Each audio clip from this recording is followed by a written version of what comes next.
Wengenza ukuthi-ke nginibingelele nginamukele kuzonke indawo la kuzofinywa khona le video igama ngumsizi aka inkosi yokade. Noma uqala ngole channel ngiqinisekisa ukuthi usubscribe uthola zonke izinto engiyipostayo ngiyona-ke le channel. Wengenza ukuthi izolo kade kushube kakhulu enkantolo njengoba-ke kuvele izindaba eziningi eshiya abantu abaningi beshaqekile-ke izolo. Umholi-ke wabaphenyi becala lokufa kaSenzo Meyiwa Brigade Bongani Kinenda uthe-ke ummangalelwa wokuqala wadalula igama lomuntu kwaye bathuma ukusoconga uSenzo Meyiwa. Uginenda udalula ukuthi enkantolo enkulu ePitoli lapho abethula khona ubufakazi bakhe izolo.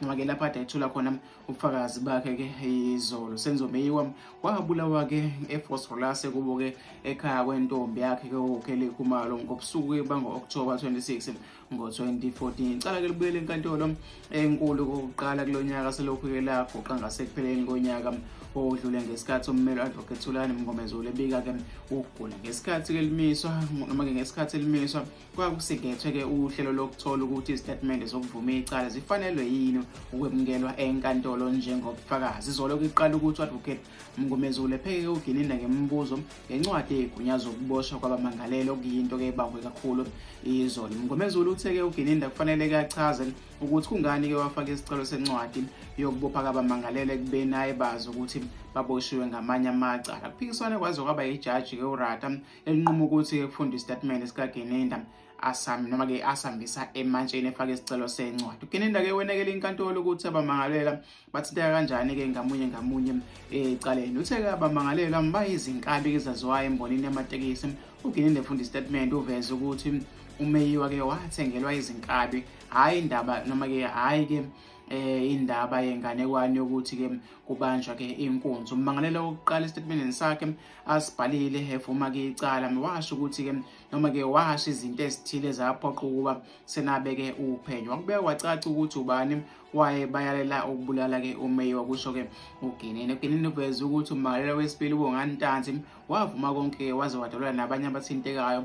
Uqhubekile-ke uGinenda watshela inkantolo ukuthi-ke uNtanzi owangena endlini ngosuku-ke lesigameko wayezimisele ukuba-ke ubufakazi wombuso achaze noma-ke achaze abanye abamangalela. uGinenda uqhubekile wathi ummangalela wesithathu umthubisi Mncube uyena-ke owangena endlini ephethe isibhamu ngobusuku-ke besigameko owagcina-ke edubula uMeyiwa. Ummangalela wesithathu udonsa-ke iminyaka ngo-35 ngecala lokubulala umuntu.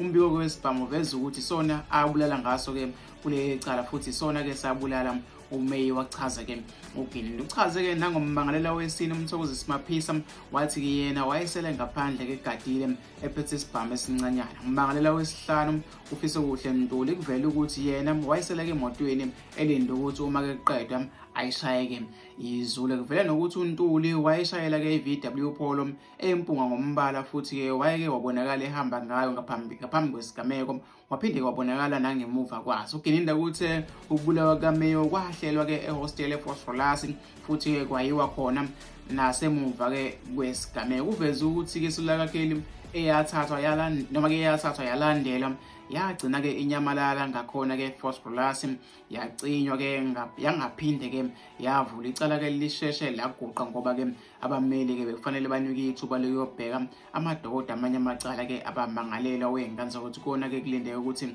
icala-ke libuyele-ke enkantolo. Yaqhubeka-ke wenganza kwethanda ukuthi kushube kakhulu. Mfisa ukuthi ngizwe uvo lwakho nombono wakho ukuthi wena ucabangani-ke ngaludaba njengoba-ke zilokhu ziqhubeke njalo igameko-ke wenganza ukuthi izinto elokhu zivela lapha-ke enkantolo. Eqhubeka-ke icala namhlanje solokhu sine-updates ukuthi kwenzakalani kulona-ke icala lokubulawa kwayingonozinto bafana ne-Orlando Pirates uSenzo Meyiwa. Mfisa ukuthi ngizwe uvo lwakho nombono wakho ukuthi wena ucabanga